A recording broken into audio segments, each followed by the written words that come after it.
Hello, everyone. Welcome back to another week of Good Guys Sports, joined by myself, excuse me, Blake Gerke, your host for today. Jackson Gerke, Mike Roby, and Blake Langberg joining us per usual. And we've got a really big week/weekend of sports to cover here. Lots going on in the world of football, lots going on as we get close to playoff baseball that we'll touch upon here at the end. But today we're going to start by talking about a little golf tournament. Yes, that's right, golf. You heard me right. Happening this weekend in Farmingdale, New York at Bethpage Black, which is the 2025 Ryder Cup, Europe versus the US. It's a biennial tournament where the best US players take on the best European players, best, depending on who the captain chooses, et cetera, et cetera. But this year's edition, as I said, taking place at Bethpage, a very well-known course in America, should be a very action-packed, rowdy crowd there to cheer upon some of these matchups. Starting tomorrow, as we record here on Thursday, we got some big names. We got John Rahm, Fitzpatrick, McIlroy, Fleetwood, taking on the likes of Scheffler, DeChambeau, Shoffley, all these top players that are going to be competing. And if any of the last couple of Ryder Cups have been evidence, the motivation is definitely there on both sides to go out there and beat your opponent, really. So, Jack, I'll start with you. How excited are you looking forward to this Ryder Cup tournament happening this weekend, man? Oh, I'm very excited. The atmosphere, the fans cheering, it will be like a it will be like a college football game atmosphere. It will be like an NBA game. It will be out in Pet Page Black, out in the state of New York in the tri-state area, and it's going to be electric. The fans are going to be at it, and there is going to be a rockless cloud.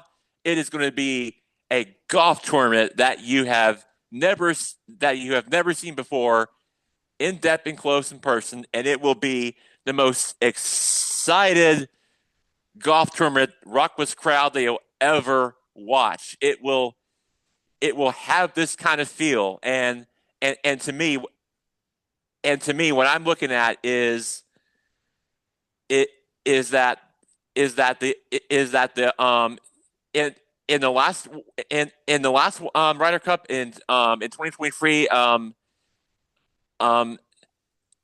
out there in in, in Europe, I believe, out there in The last one Italy, was in Rome. Yeah, it was in Italy. Yeah. in Rome. Yes, yes, in Rome. So to me, this is about getting revenge for the Americans, and so I think for me, that with the captain Keegan Bradley, who is from the area, grew up in New England, played Keegan Bradley, just played his golf out there in Farmington Golf Club, I believe, but really, what I'm looking at is the rivalry between Rory McIlroy and Bryson DeChambeau. That is going to be That's must been a see lot of TV right the there. talking points Oh leading up to yeah, the oh tournament. yeah, and I think The that media narratives have been oh focused on that, yeah, right? and I think to me, um, and I think to me, with the buildup and how this is all going to shape up and how it's all going to go unfold, that really the state of New that really it's going to be with the with all of the with all the standpoints and all the fanfare and Yeah, all so the so excitement let's look at the is matchups then, really Jack. So going to be let's something to watch. yeah, no, I take your point. I take your point. So I think Mike, as we look at some of these matchups Yeah. here, Rom, Hatton, Aberg, Fitzpatrick, McIlroy, Fleetwood, McIntyre, Hovland are the pairings. DeChambeau, Thomas, Scheffler, and Henley, Morikawa, English, Schauffele, and Cantlay. So just looking at those names, where are you leaning? Well, I think it's going to be close. I think it's going to be as close to contact golf as you can possibly get to. Um, that's going to be a good tournament. I mean, you got DeChambeau and you and for the U.S. in the first pairing, but John Rahm for the European team.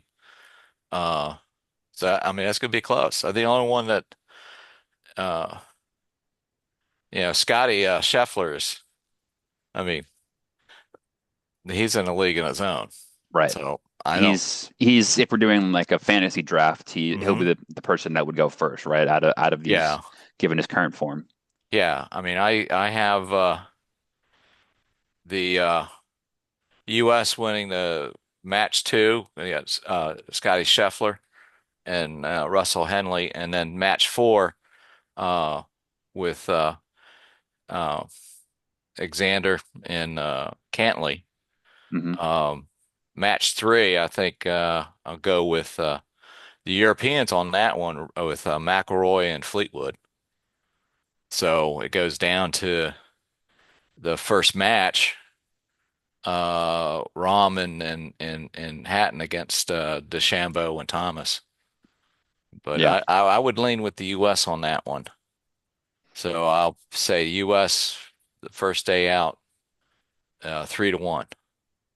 So I'm looking at the overall standings right now and the Ryder Cup records. Right now, the United States has the overall lead in 27 wins.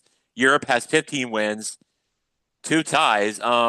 If you look at the last few Ryder Cups, one of those players have all started by rookies. So that's really the difference to me from how I'm seeing it and how it's and how I'm looking at it and how it's going to really unfold. So to me, I think if Xander Schauffele and Scottie Scheffler plays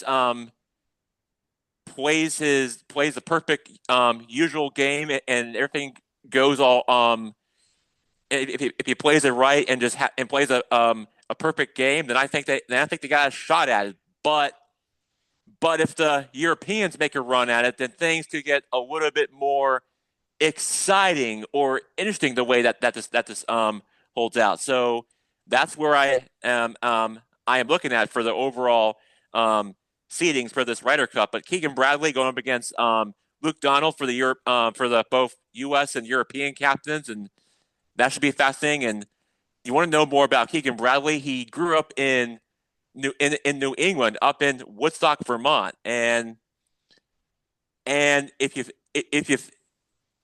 think about it, for all of his playing career, that for where he's played at, mostly a great golfer, and for all of, for, and he's won the PGA and he's won the PGA Tour in his hometown in his region up in the Travelers Championship. I believe it was a couple of years ago, and he's by far one of the best golfers. But the Europeans are great golfers too. So absolutely. Yeah, that should you be have to very say Europe fascinating. has dominated the last, well, not dominated. They've traded off since 2016, but Yeah. historically, since the turn of the century, Europe has generally performed better in this tournament on the whole. Yeah. Um, So Blake, do you know which of the matches they're going to be playing foursome and which of the matches they're going to be playing four ball? so I believe how it works is on the Friday matches, they do the opening round foursomes. Hmm. Then on Saturday, they do the same thing, but they switch up, I think, the opponents, I believe, is how it works. And then, So one of the or the matchups variations. they And then on, you have I two think Sunday, guys. yeah, yeah, yeah. Yeah, you well Sundays I think are the singles, Yeah, yeah, yeah. There you go. but some of the when they're playing with the two teams of two and four ball, they each play their own ball. And then in the foursomes, each team plays a single ball and they alternate the strokes. Right. Okay. So that to me would be interesting. um, when you got the two guys playing the same ball and they're alternating. One one drives on the even holes and the other teammate drives on the odd holes. That's how they'll do it. Interesting. Okay. Okay. So I mean, there really is a lot of strategy going Hmm. into the team and pairing selection. Obviously, that goes without saying, but really focusing on each individual player's strengths and weaknesses, right? Hmm. Yeah. So you would, when you're playing with two guys with a single ball, pairing somebody who has got a great short game to somebody who is a good driver might make good sense. But I think the chemistry between the two teammates is probably more prevailing reason, for the pairing. No, 100%, 100%. And I think, like you said, really having the right pairing, you know, the right strategy is going Hmm. to prove crucial here. So we'll see if we'll get a good sense, obviously, tomorrow as to how this Ryder Cup is going to go. But, Yeah. in terms of the level of play from the players selected, obviously, like you mentioned, Scheffler, Schauffele have been really well, but a lot of these guys are playing on the Live Tour, and that was one remark made from the European captain Luke Donald, was it, saying that, like, we're here playing for pride, not for money. Taking a jab at some of the Live golfers. To be fair, I think there's quite a few European golfers on Live too, but Hmm. um, there's certainly some friendly gamesmanship. Some maybe not as friendly, but between the Europe and the U.S. team about playing for pride and all that good stuff. So Yeah. there the motivation's there for sure, and it Hmm. it it, it always is definitely. Yeah. Well, the Yeah. Europeans got Aberg and Fitzpatrick in this team in match two. So that's one with Scotty's in there.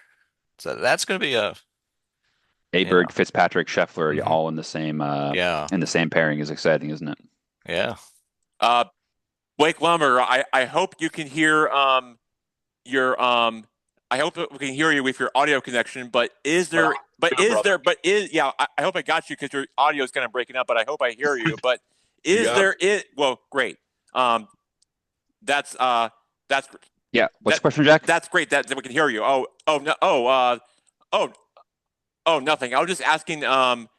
Oh, nothing. I was just making sure that Blake's connection actually works so that he get so that we can actually hear him. But my question, but I was, but no, I was asking Blake Wamberger about what stands out on what can we expect for the Ryder Cup taking place in Bethpage Black in New York, 30 minutes away from Broadway in Manhattan and the boroughs of the tri-state area, up in New York, up in the tri-state New York area in the Northeast, and nothing quite like it. It's going to be one of those is one of the best venues to play on for I think Well, I'll tell in you on what, PJ Tour. Jackson. But but I'll your tell you thoughts on it, what. Blake?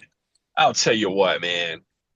I'm confused. There must be home grass advantage like I've never seen before because Europe has won like the last 13 out of 16. I'm a little off on those numbers, but it's pretty close to that. That's right. However, the U.S. has a massive advantage in the sports books. So I don't know if this is a Scheffler situation. It's a Bethpage Black home grass advantage situation. But I'm nervous, man. I don't, woo, like Blake said, there's some jabs that got chippy in the parking lot a few years ago. I'm excited. And I think basketball is going to take this and run with it. Look to see in the next few years if basketball is going to do a Europe versus Mm. USA. I'm a little in the All Star game. I'm a little nervous for the USA. I got faith in my boys. Beth plays, but this is going to be an awesome one to watch, man. It's long, it's a hard course. I'm excited, man. But do not, Jackson. If you're putting Monopoly money on this, I wouldn't do it. Let's sit back and enjoy the ride. I do not know what's happening. Here's the fun fact. Here's the fun fact. The USA can win this tournament, Jackson, and not take home the Ryder Cup. Did you know that? That's the fun fact about this tournament. You know, The U.S. can yeah, win yeah, and not take home the trophy. That is a possibility, and that's super interesting. I'm glad you brought that up, Blake, because if Keegan's Bradley's U.S. Ryder Cup team doesn't win, then they could just have a conversation and grab her with some drinks somewhere out in the bar, No, and that no, and they that's can win it and not take home the trophy. This is a really strange tournament. It's a huh. point system, and the points carry over year to year. And we're like, I don't know, I think we're like 7, 8. Do anybody know how many points we're behind right now? It's a good Um, I'm going to question. look it up and see here. So right now we have 27. Europe has 15. The U.S. has 27. Europe has 15. So and we have two ties. That's all the information Oh, that I gathered as of right now. So that's like I where was things off stand. last year, and So I we could have think won by Europe, less. yeah, Go ahead. yeah. So I think Europe needs 14 points to retain the cup, Yeah, while the interesting. US needs 14 and a half points to win the Uh, cup. So to your point, I guess there is a scenario where Europe or where the US doesn't gather the necessary amount of points because, like you said, there is a cumulative aspect going on there as well. so Kind we of need 2 touchdowns and a field goal. There you go. Well, And an extra right. point. If not, we win and don't get a trophy, which is my childhood. So not a bad deal. there you go. There you go. That's one way to put it. And and yeah, the crowds, unlike any other golf tournament that you watch, will be will be any other that you haven't seen before. And yes, the crowd will get louder once the balls once anyone hits those tee shots or Let me ask you this, whatever Jack. those balls get the holes or not. The crowd will be there and go crazy, and Let me ask you they this. are used to it, and it will be the most excited golf tournament and golf event you'll ever watch. Let me ask you this. Is there a chance that the U.S. is a little chippy and I like it? Is there a chance that the U.S. wins by less than the margin needed for the trophy? And is there a scenario that plays out where the Europeans would still cheer and hold the trophy up after they got beat? Could you guys see that playing out? That's it'd be interesting, right? Like, hey, we still got the trophy though. You guys won, we still got the trophy. Taking it home. It's We'll just No, make a it's bigger one. possible. Just make a bigger no, it's one. true. I mean, whoever lifts the trophy ultimately will be the one celebrating for the most part, right? So, yeah, there'll be interesting scenarios out there for sure. But yeah, I know I'm very excited. I think obviously you mentioned it's a great historic course, a great historic tournament, big players. So you couldn't really ask for much more. So, Hey, yeah, I'm Mike, quick question. Could this happen in baseball? Could we go to a U.S. versus international All-Star game? We could. definitely Uh, would be tough for US versus Europe in baseball, but US versus South and it, Central America would be yeah, interesting. yeah, it would have to be international. They could Um, easily field a team, right, with international, with Well, they the yeah. basically, I mean, they Oh do have yeah. the World Baseball Classic, which to be fair has improved over the Well, past couple of years, but I'd say the majority of the catchers in the MLB are from Venezuela, yeah. hmm as an example. I think the Great point. WBC has gotten better. I think the last edition was good, and I think with the likes of Otani and like you mentioned, players from Venezuela and obviously the Dominican Republic, there's Hmm. lots of interesting teams out there for sure. So I think the international format works. I think for golf, they just have that history with this tournament Yeah, in particular. But to Blake's earlier point, I do think for like an all-star game format for yeah, basketball, given the European talent they have there, that could be something fun yeah. to implement. It's just a matter of getting buy-in from the players. I think another example of this was the Four Nations face-off with hockey that we mentioned Hmm. earlier this year, where that worked really well Fantastic. with Fantastic. U.S. versus Yeah, Canada. The reason it worked well is because the players actually cared and yeah, tried and put in effort and meant a lot to them. So yeah. I think baseball too traditional. And they're hmm always going to go with the NL versus AL in the All-Star game. But next hmm year in baseball, the automatic balls and strikes system comes into play. I heard Rob Manfred and Dan Patrick show talking about that this morning. The Yeah, Robo. yeah, And Dan said he didn't like it, and Rob said, "Well, don't worry, the playoffs are soon, and it won't be there, so you're fine." No, yeah, it was this. I'm sorry, it was he didn't like the overtime rules, the extra innings rules, the man on yeah. speed. No, the ghost runner goes away soon. That's right, in the playoffs. not a Yeah, postseason rule. Yeah. yeah. Well, I guess since we're talking about baseball, That's we might as interesting. well transition to a little bit of baseball chat. Why not? Obviously, playoffs are starting soon here, aren't they? And we're starting to see the playoff picture take place. A couple of teams have clinched their division, like, for example, the Philadelphia Phillies, massive lead, Milwaukee Brewers. I think the Dodgers haven't officially clinched the division, but they've got a decent lead over the Two and a half games. over the Padres. Three games left. And then we saw as well. We're talking about the big dumper Mariners. in a second, but the M's are the talk of the American League right now. Obviously, with that winning that crown for the AL West, the Yankees and Blue Jays are currently tied in the American League East, with Boston 3 games behind them. So that will be an interesting battle this weekend to see who can take on that division crown. And then probably the most surprising division race has been the Tigers' collapse and the Guardians' rise to be atop of that division as well. So, Mike, you must be surprised at how much playoff movement we were seeing these last couple of weeks, huh? Yeah. Oh, absolutely. Well, the Tigers dropping 8 in a row. I mean, that's going to be tough. And the Mets go down to play the Marlins in Miami for their next 3 games. And Marlins might be a spoiler. Mets are only 1 game or half a game ahead of the Reds right now. It'd be crazy if they miss out on the postseason entirely, huh? Given Yeah. their expectations for them. Yeah, they may miss out. I love to see some of the small market teams in there, like the Mariners, the Blue Jays, the Guardians, the Brewers, and even the Padres. Did Absolutely. did Ken Griffey play for the Mariners? Is that the last kind of time they were big Yeah. time? Yeah, Ken Griffey Jr. He was he played with the Mariners. Yeah.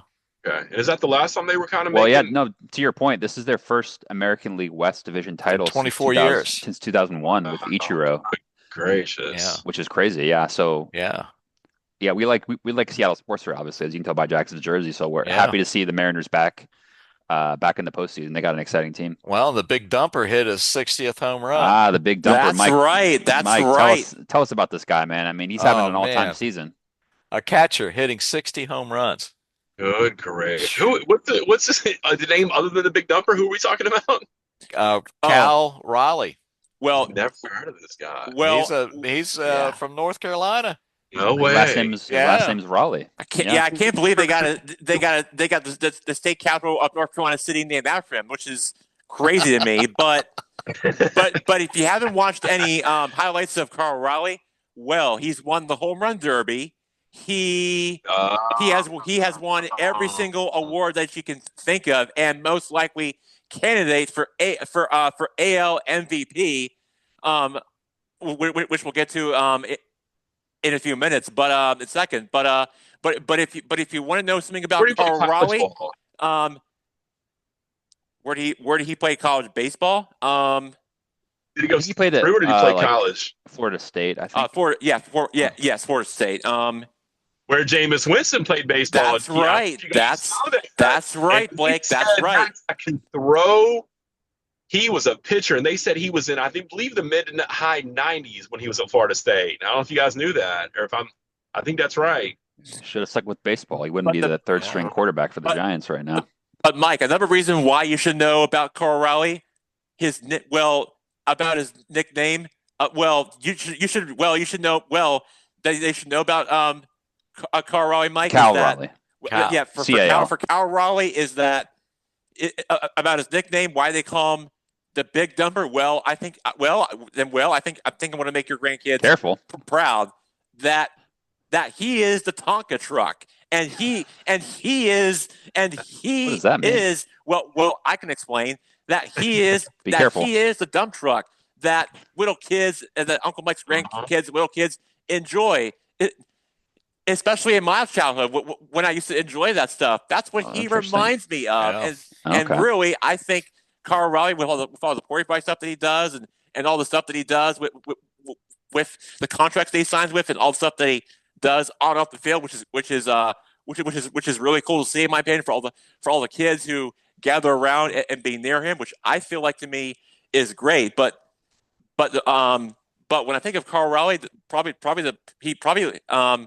he leads the Mariners in pretty much everything. So that's really why I think Carl Raleigh is by far the player that really sets out for me for the Mariners. And and really the big dumper is why they is the reason why they call him that is because that he gets his nickname by this dump truck and the Tonka truck Jackson. this dump truck thing And his big backside. and the backside, which I feel like is going to make little kids proud. Jackson, for any of those who are watching our show. let me ask you this. It must be speaking of Raleigh, the closest team to geographically to Raleigh, they must be the number 1 seed. But just a quick question I want to throw in here. Did the Braves have like the lockdown number 1 seed? You guys haven't talked about it much in the playoffs postseason. Is that because they just are number 1 seed or no, something? Blake. The Braves in the playoffs right now. I think I can't tell if we're trolling right now, but the Braves have been eliminated a long time ago, my friend. Is that right? They're nowhere. There's a reason we Nowhere haven't to be talked found. about baseball. Braves were eliminated in April. Oh God. Yeah. No, they've had a bad season. So too were your Nationals, Mike, and your first favorite team, second favorite team. And We got eliminated. and I'll tell you what they'll be doing instead.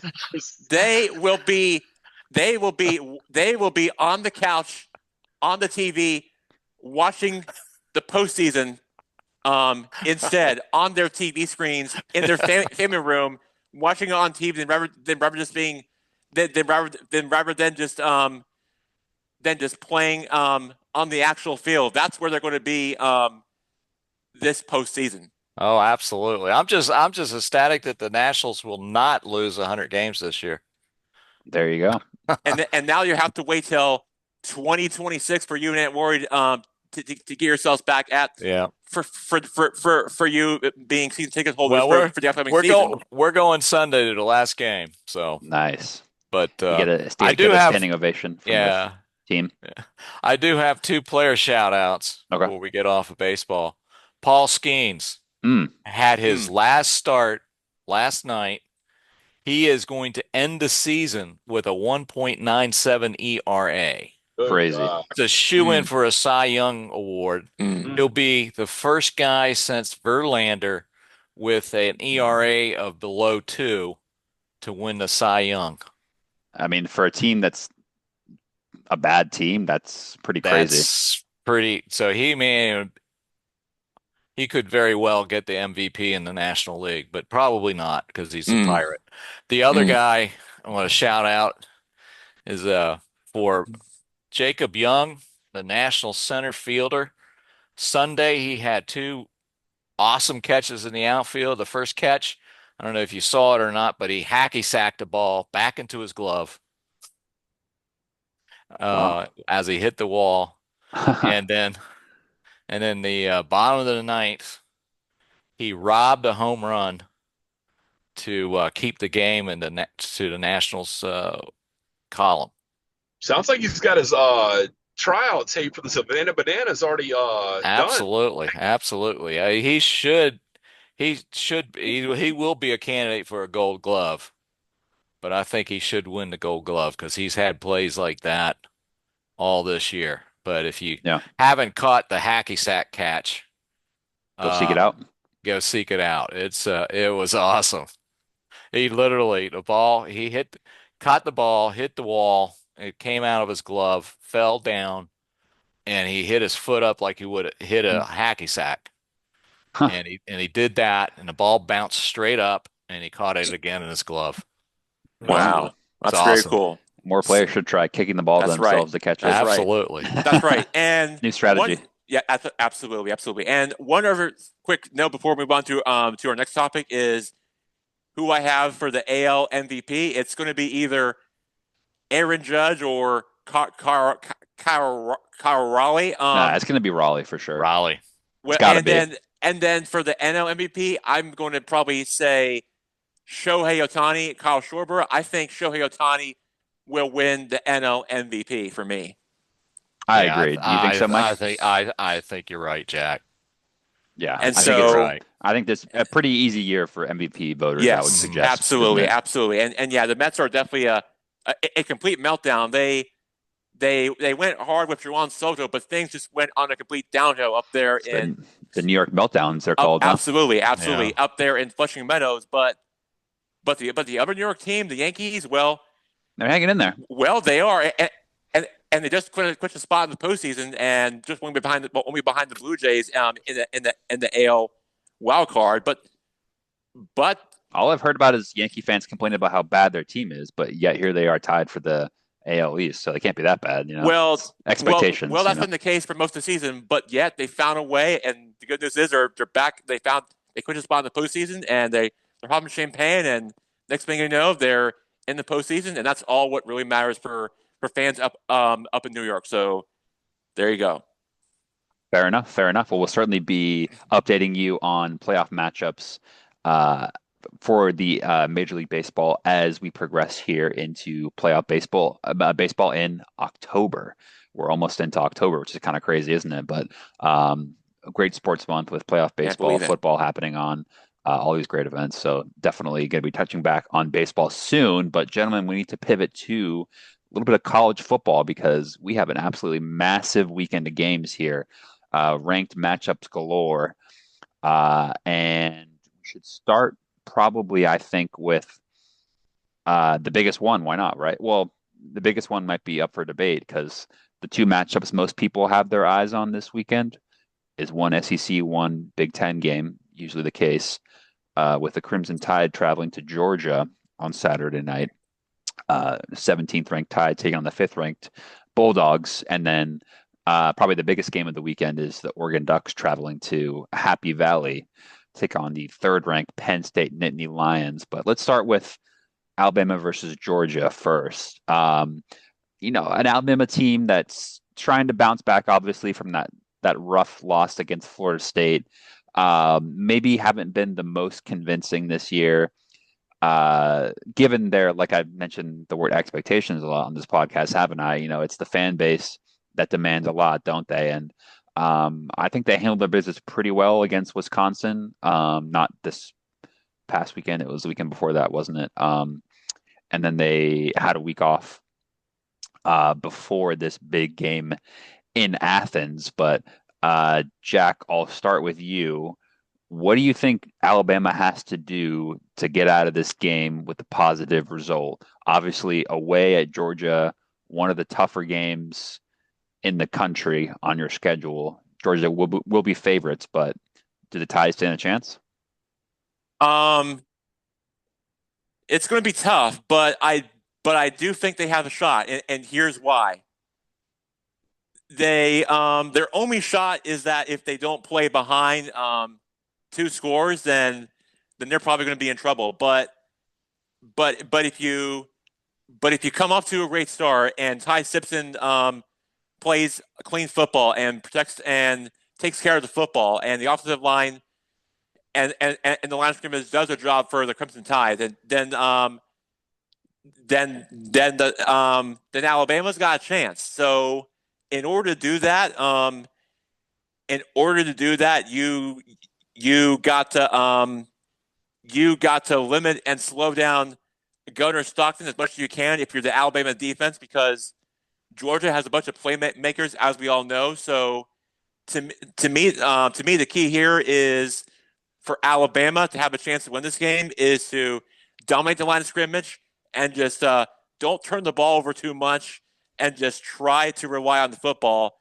And that's really a few things I see for Alabama to win this game. And if they do that, then they're going to then then I'm pretty sure. But if you look at the stats here under Kirby Smart, he is 1-9 against Alabama, even when Nick Saban was a coach, and if and Nick Saban was not the coach. Alabama's still a great coaching job, and I think that and I think that shows you that Kirby Smart as a coach, his only win came against the 2022 national championship game, and that was pretty much their only loner win against Alabama, and And since then, Bogey team.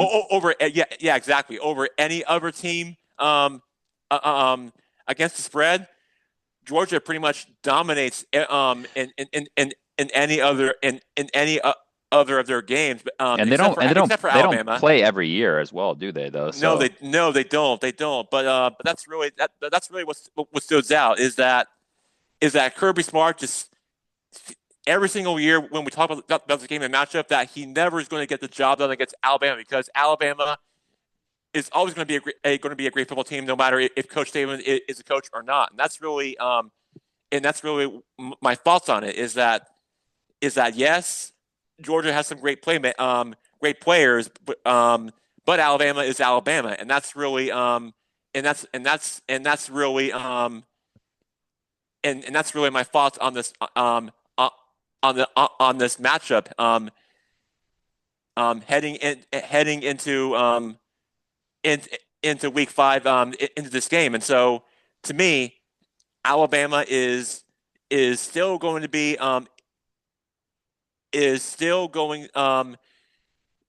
to be a great game. Probably not as great in the past, but Alabama is still Alabama, and and and they're going to come up with a game plan, and they are going to shock and upset the people who are in Athens. whoa, you're calling the upset here. Yes, I am, because Wow. Alabama is still Alabama, and they're going to show no quit on themselves. They're a great team. They're hard to stop, and and yes, Georgia is a great team under Kirby Smart. Which, by the way, he was a former assistant at Alabama when he worked That's for Saban. right, yeah. But now that he's on, yes, and now that he's the head coach of Georgia, then I think it's going to be one of those. I think it's going to be one of those games that's really going to be deciding the college football playoff. But if Alabama loses this game, then they're just going to have a hard path to find themselves to getting into the college football playoff. But if they lose, it's not going to really hurt them. It's just that they have a tough schedule ahead after this game. But Alabama, I think they'll win this game, but it's not going to be easy. But I think Alabama will have a chance to win this game, no matter what. Okay, Jackson's calling the upset. That's a bold prediction. Yeah, I mean, it's obviously going to have a chance, aren't they? I mean, like you said, Alabama's still a good team, tough place to go, but it's a bold prediction, Mike. I don't know. Are you going to be as bold as Jack here, or how are you seeing this one? Well, that is a bold prediction. I honestly, I don't see Georgia losing at home. I think Georgia takes this one. Hmm. I'm not sure if it's even going to be all that close. I don't think it's going to be a tight game. Um, you mentioned earlier, Alabama beat Wisconsin, but last week Maryland beat Wisconsin in Madison. So I think that Not your Wisconsin's grandfather's probably Wisconsin team, is it? it is not. I think the Badgers are on the decline at the moment. So I'm not sure if I would put a whole lot of stock in a team beating Wisconsin right now.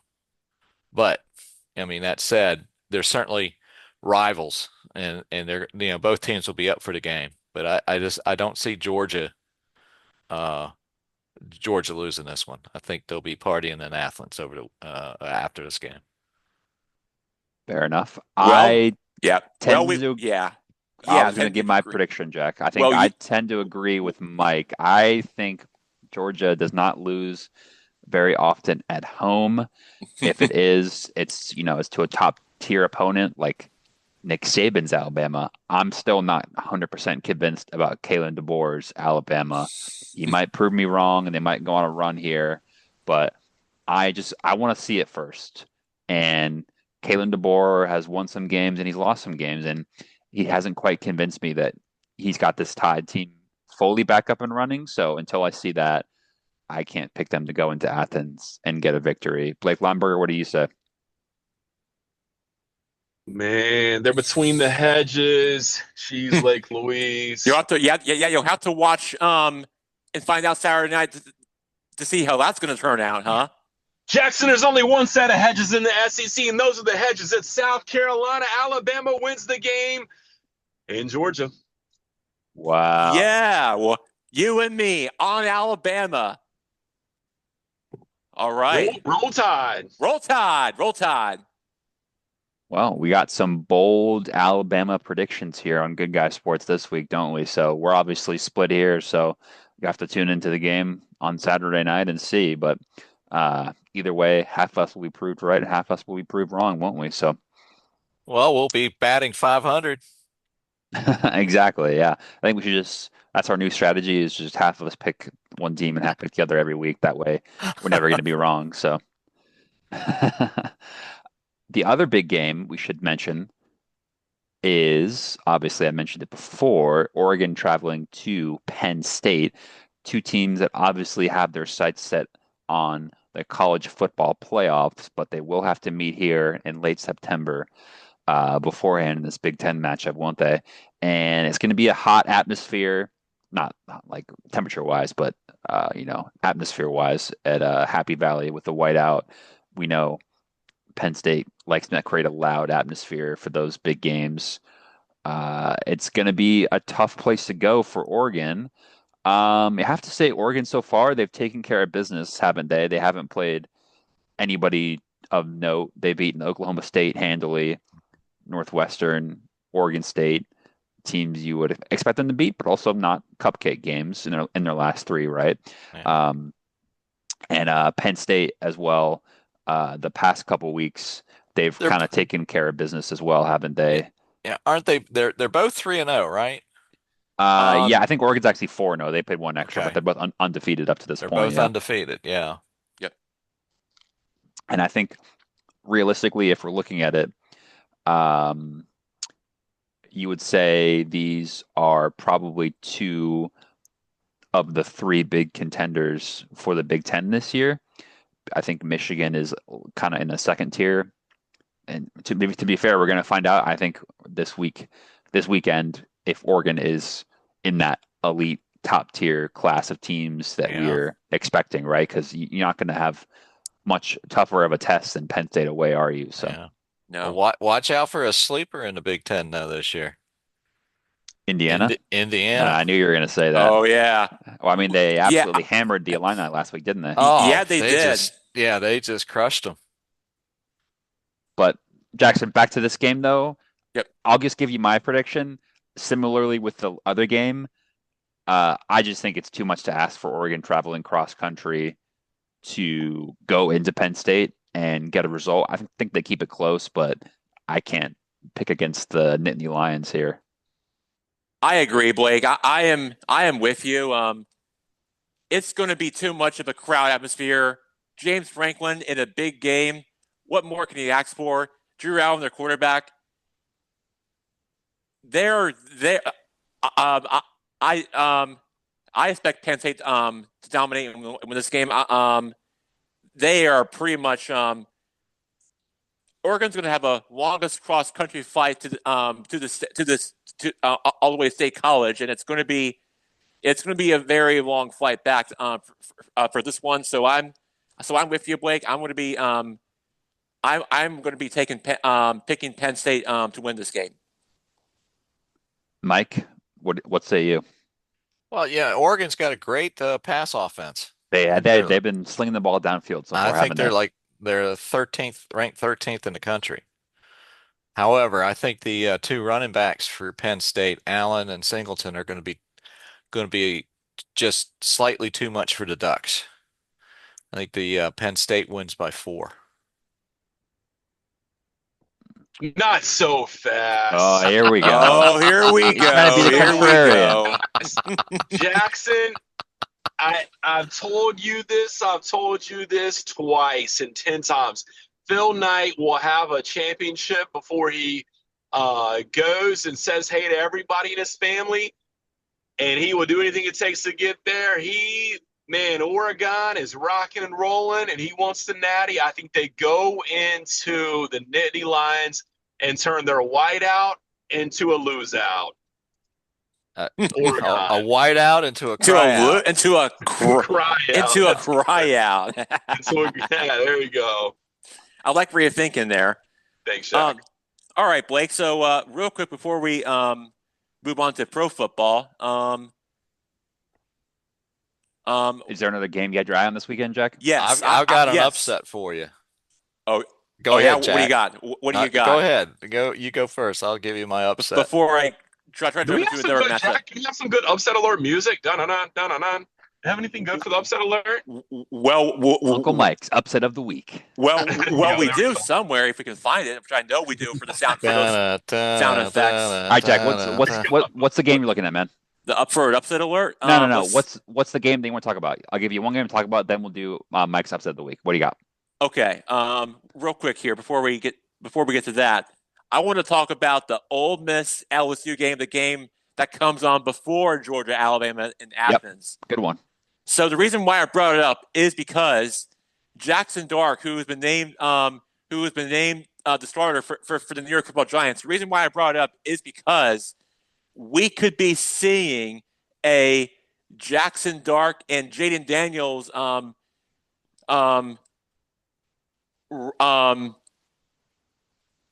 Rivalry? Well, yeah, next era, yes, rivalry in Future of the Ole NFC Miss East. versus LSU in the pro level, which could very well happen. And I do think that could very well be the case. But back to this matchup for a second for this Ole Miss LSU game. I think the key here for me in this one is that LSU quarterback Gunnar Stockton, he went into the other Death Valley in Clemson, not LSU, and they went and beat those Clemson Tigers. Well, Clemson is not off to a great start, and Dabo Swinney, head coach, is facing a lot of pressure, so I think to me, that's really the biggest question mark heading in this matchup is LSU's quarterback just facing some pressure and really a lot from what he's going up against over there in the Grove, out there in Hottie Tommy of Oxford, like which Parker Johnson and I say like we do or which on FaceTime. But look, in all seriousness, that I do think that with this matchup, that if Ole Miss can run the football and take care of the football, if Ole Miss is favored to win in this game. So I think the hotty toddy Ole Miss Rebels.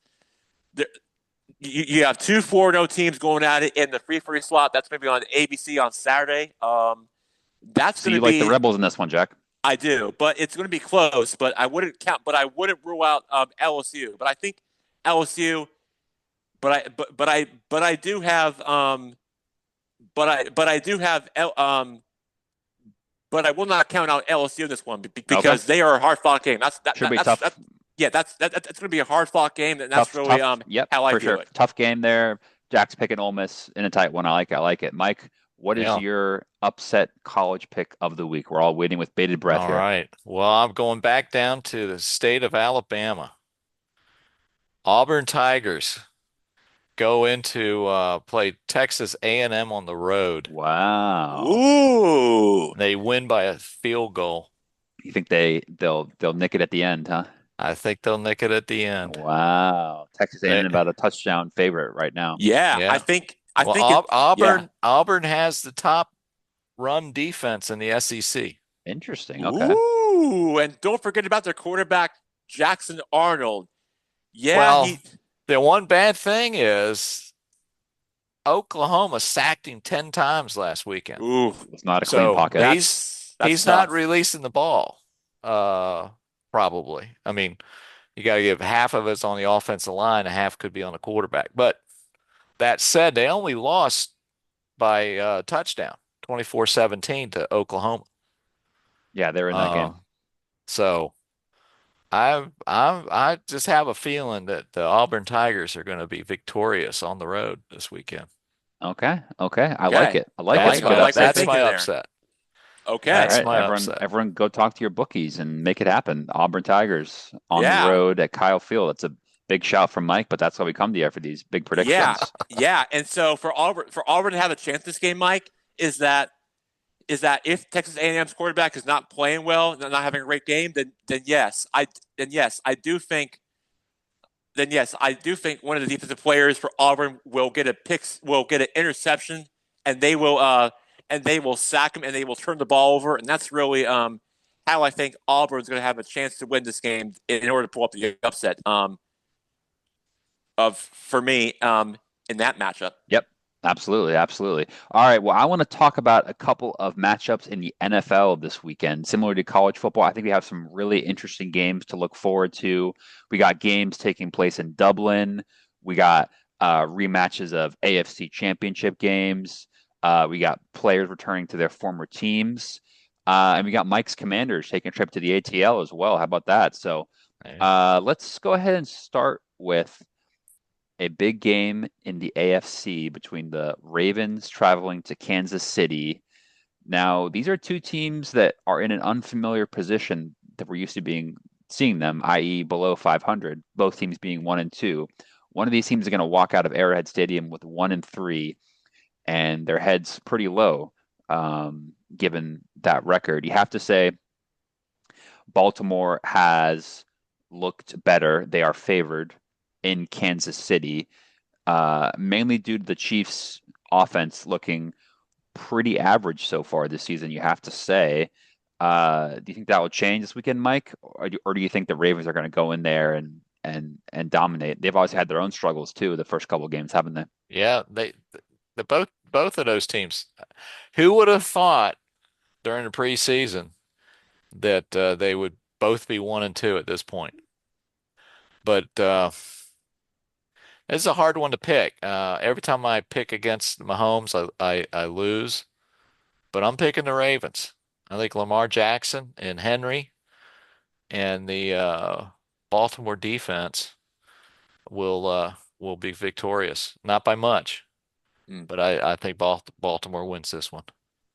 I'm similar. I think Baltimore's just a more complete team, despite some of the struggles they've had. Obviously, Henry had a costly fumble in that Detroit game on Monday night. Might have gone a different way if that hadn't happened. He's usually reliable, but Jack, I don't know. I know you're a big, Mahomes guy and you like the dynasty and all that, but dynasty could be in trouble here if they lose this one. Well, it very well could be, but you look at the stats, which I do care about. Mahomes is 4-1 all time uh, against Lamar and Jackson, and that's really what strikes me and stands out is that he is still Patrick Mahomes. They are at home. It is it is going to be it is going to be a tough place for the Ravens to play.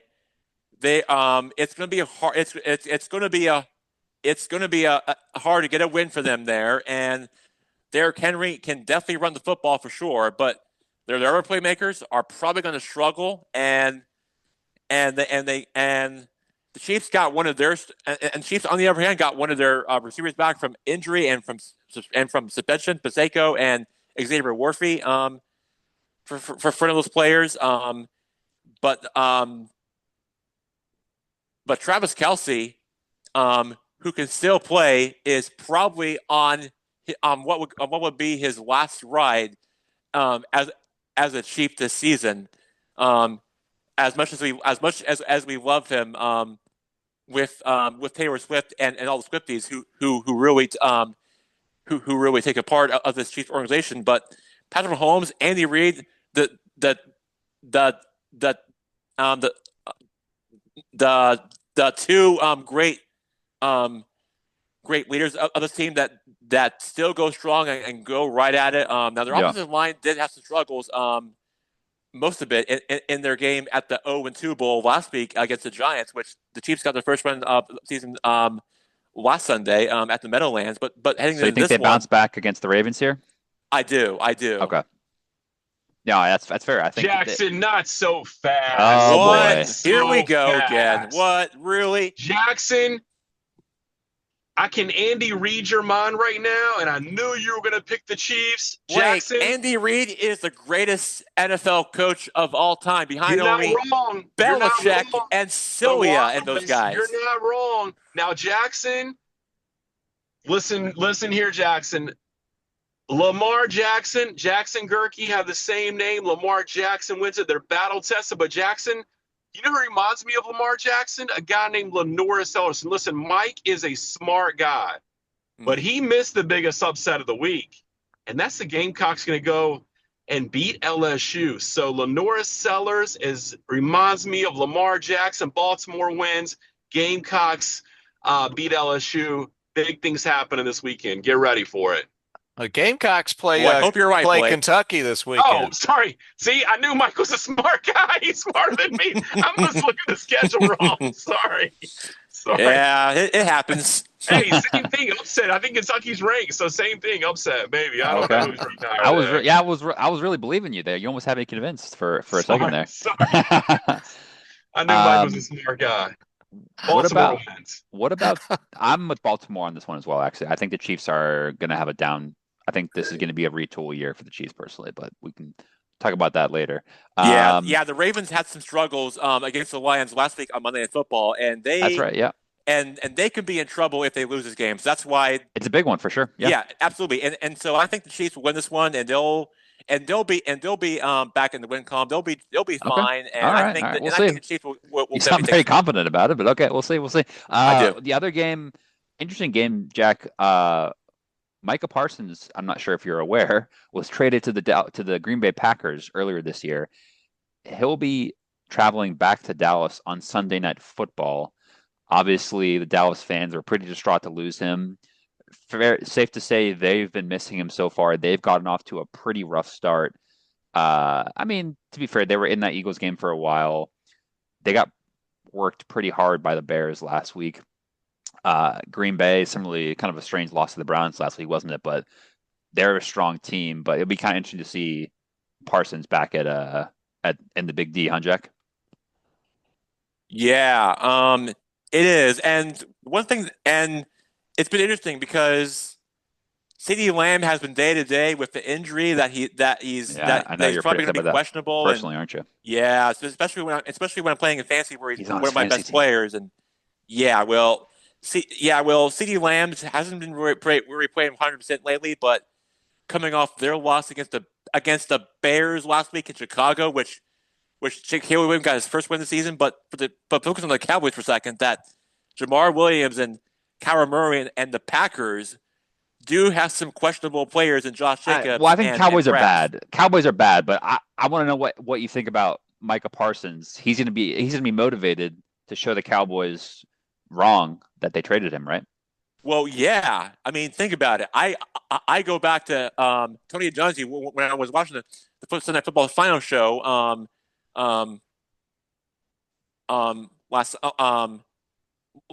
last Sunday during the post game of the Giants Chiefs game, that where he from what he talked about when he was coaching with the Colts, how he went back to Tampa where he previously coached and won a Super Bowl at, and where and as a coach, not a player, where he went to Tampa and it was a great game to watch, and he actually came from behind and won that game by a field goal, and that's going to really have that kind of feel. That's what's going to remind me is Micah Parsons returning to the Big D out there in Arlington at Jerry's World.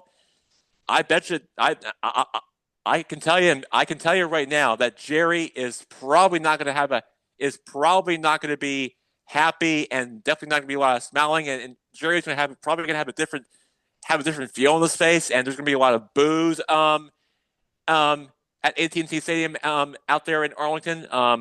But yeah, the Cowboys, it's not going to be a pleasant, welcoming for those fans. But Micah Parsons returning as a visitor at Cowboy Stadium out there in Arlington, AT&T Stadium. It's definitely not going to be it's definitely not it's definitely not going to be it's definitely not going to be something that you would be looking forward to if you're a Cowboys fan. But No, it's a big match for but sure, but Jackson. worth I'm gonna cut but you off worth here for a second, show Jackson. for how it's going to be. I'm gonna cut you off really quick, worth Jack, for because I sure. want to get to Mike's pick. Mike's quick thoughts on the Commanders. They're traveling obviously to Atlanta. Falcons team we've obviously have some interest in. Daniel's still going to be out for this one though, right? Well, he's been practicing the last couple days, and So he's been looking good. But I don't know if Mariota, I think, could start for half of the NFL. So I'm okay with if Mariota. So you're pretty confident even with him. Obviously, the Falcons come off Yeah. a pretty tough loss to Blake's Panthers, 30-0. That was a bit Ooh, of a crazy one, I'm huh? glad. Thanks somebody for bringing it up. Goodness. Yeah. I mean, We got to talk about it all show. We don't know we're going to do it again. I think the Falcons will show up after being smacked 30-0. They That's were a fair embarrassed for point. sure, weren't they? That's Uh, a fair but point, Mike. but the Commanders showed a lot last week because they had a lot of injuries that they're dealing with, and the theme is next man up, and Absolutely. they've been showing it. They had a 60-yard run, and they had a 90-yard punt return. So they're Quinn's got them playing. Uh, I'm pretty confident in a burgundy and gold victory on Sunday. Hey Fair Mike, enough. Fair enough. hey There'd be a Mike, lot of yeah. command Jackson. We're running out of time here, so just there'd be a lot of Commanders fans in Atlanta. It'll be a big game. Jackson, I want to give your quick 30-second thoughts. You're wearing your jersey and your hat. Big Right. game tonight. Seahawks, Thursday night football in Arizona. I want your quick thoughts on the game and your prediction. How you think it's going to go? That's going to be easy. Our Seahawks, I want to make Miss Karen proud, are going to get the win. They have won the last few meetings, and they are 4-1 against the Arizona Cardinals. They own the Cardinals, and they are going to beat Kyler Murray and McBride, and Marvin Harrison Jr. is probably going to get some carries in this game, but probably not enough. But I think Kevin Walker and Jackson McNajibba and Sam Darnold's going to have a perfect game on the road in the desert at State Farm Stadium. Our Seahawks are going to win the game, and that's who I'm picking in this matchup. Okay, you heard it here first. Good Guy Sports prediction for Thursday night football. Should be a great game. Enjoy that one, and everyone listening and watching, enjoy some great matchups: football, golf. Should be a really exciting weekend. So, on behalf of Good Guy Sports, thank you all for listening and viewing. Jackson, Mike, Blake Limburger, have a great sports weekend, and we'll catch you all next week. And go Wrexham. Thank you. They're not in relegation right now. They've won a few games. Go There you Wrexham. go. It looks like they might Shout stay out. in the league. Shout out to Wrexham as well. Wrexham. All right. Thanks, everyone. Have a good Thank weekend. you, guys. Thank you, All right. guys. Bye now.